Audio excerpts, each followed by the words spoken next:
welcome you all to the short story reading session today. Today we are going to see the short story written by Asha Purna Devi, who was one of the first women writers from Bengal. She is a novelist, short story writer, and a poet. Born on 8th January 1909, her childhood was spent within the confines of a conservative household.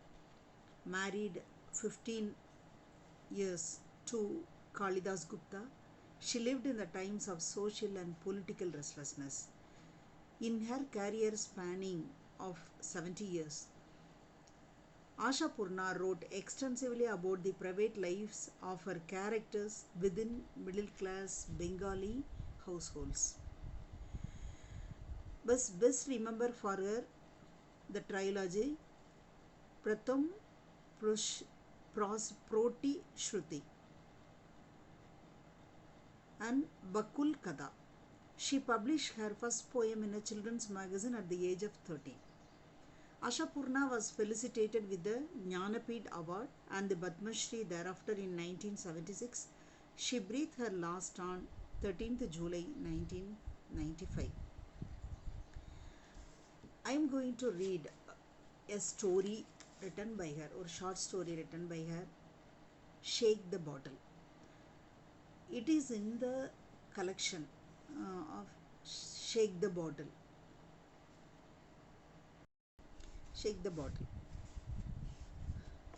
Dada, the angry, unhappy call, lashed his back like a whip. Shakis looked backwards, straight into a pair of eyes shooting flames at him. But he did not seem perturbed. "You have to call me back as I was leaving, didn't you?" he said. "Let's see if the bad luck makes me die in a car accident." Furiously, Ratna said, "Heaven forbid. Why should you die? Isn't your sweetheart's willpower strong enough?" "That's the only hope. I had have been dead a long time ago if it had been up to you." "Stop it. So you will go on your pleasure trip in your rich friend's car. Isn't there an iota of shame anywhere in your body, Dada?" Swinging the fancy suitcase he was holding, Sakish said, "It's still unknown whether that particular entity resides in the body or in the mind." "Shut up. You can impress your friend's sister with your wit. You won't earn my admiration. Tell me straight. So you are driving to Ranchi?" Abashed, Sashish tried to hide his state of mind by saying, "What's the meaning of this new question? Everything has already been decided. The decision hasn't changed despite last night's incident." "What's all this? Nothing went wrong eventually, did it? Since nothing has changed, why should I change my plans?" What if it happens again?" "If it does, it won't be new this time. Nothing to be scared of. I am telling the doctor to check on him in the afternoon." "Oh, such a selfless act of duty. Just because nothing went wrong last night, is there any guarantee it won't go wrong tonight either?" Sashish laughed. Full-throated laughter, in fact. "Guarantee? Does that word mean anything? Is there any guarantee that I will be back?" "Look, Dada," Ratna sounded aggressive. "You can intimidate Ma with all your cheap sentimentality, but not me. I am telling you that you must not go. There is no question of your being away from home for 4 entire days. 4 entire days? Ha! Just 4 out of 365 days in a year. Or if you consider an entire lifetime, just..." "Be quiet. Stop your word games. I am saying you have to cancel your trip. I don't seem to recall you being my guardian, and so I may not be your guardian, but I certainly have the right to ask. Why should I have to take the responsibility for Baba and Ma? when they have a grown up son at home. You are taking all the responsibility? Wonderful. I can see Ranchi is the best place for me. No, I was wrong, of course. Ratna mocked him bitterly. You do take a lot of responsibilities. When you are home, you deign to fetch the doctor.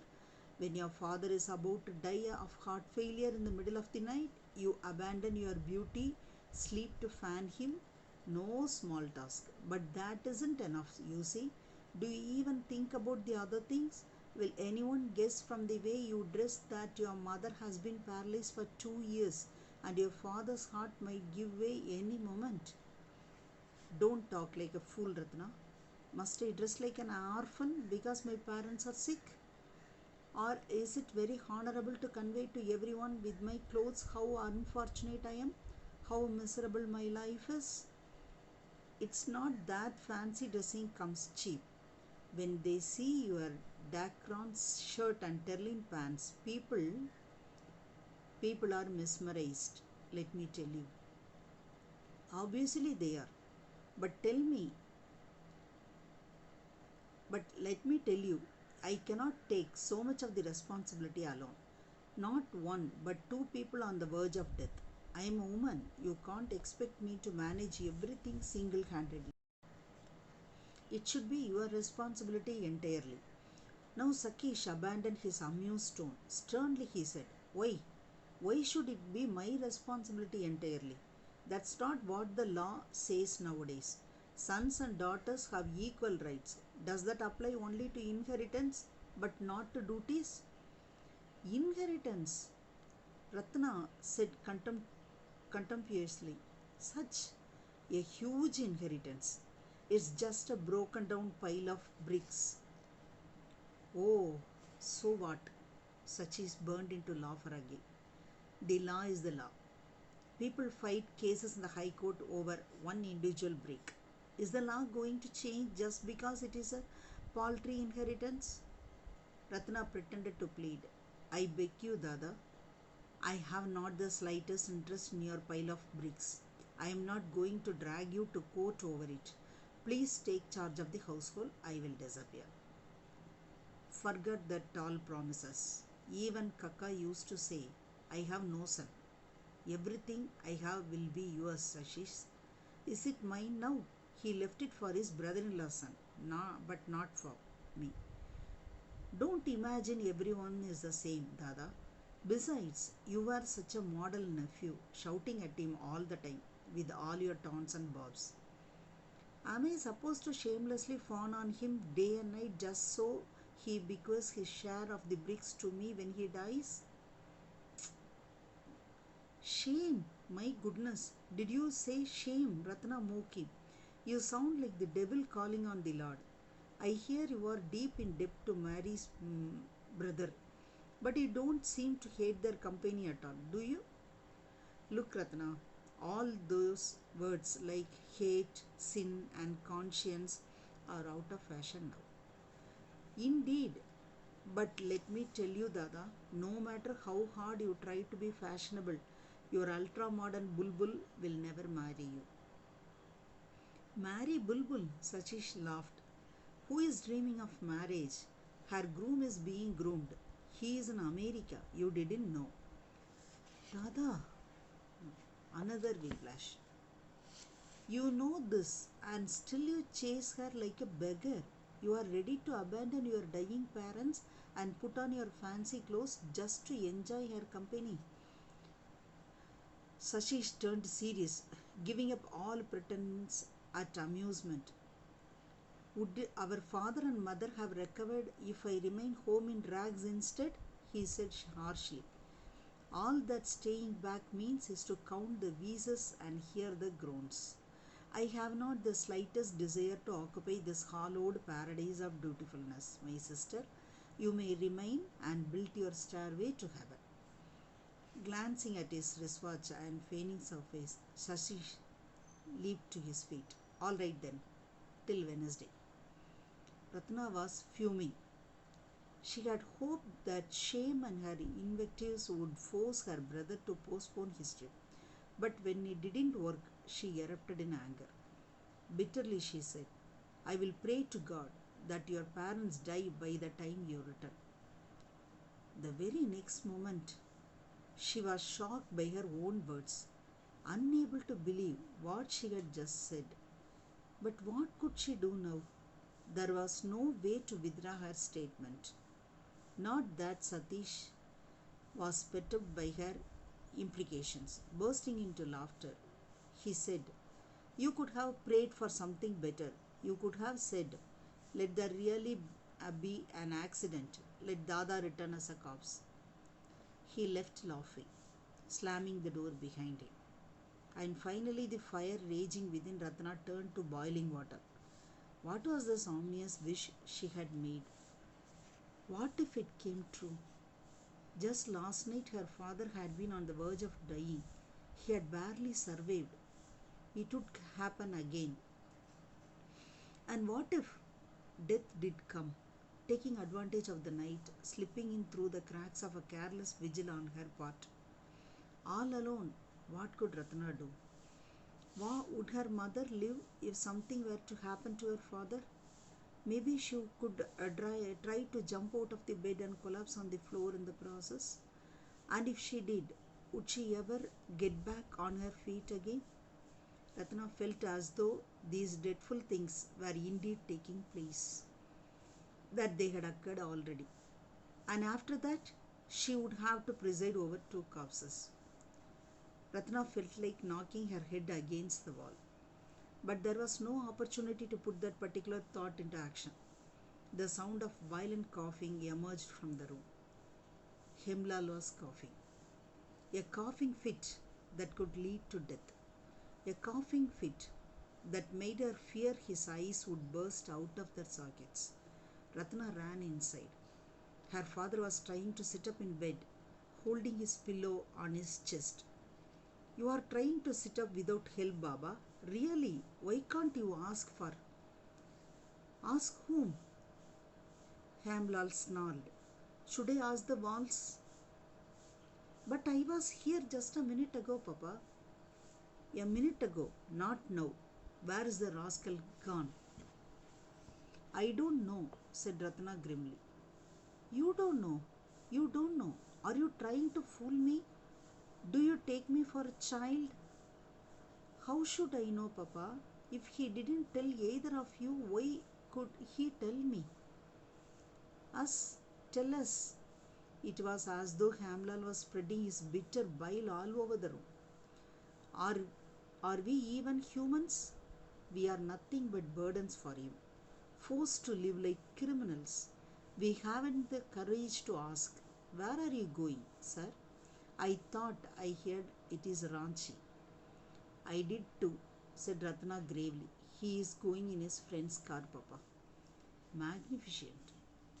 Hamlal seemed ready to throw up in disgust.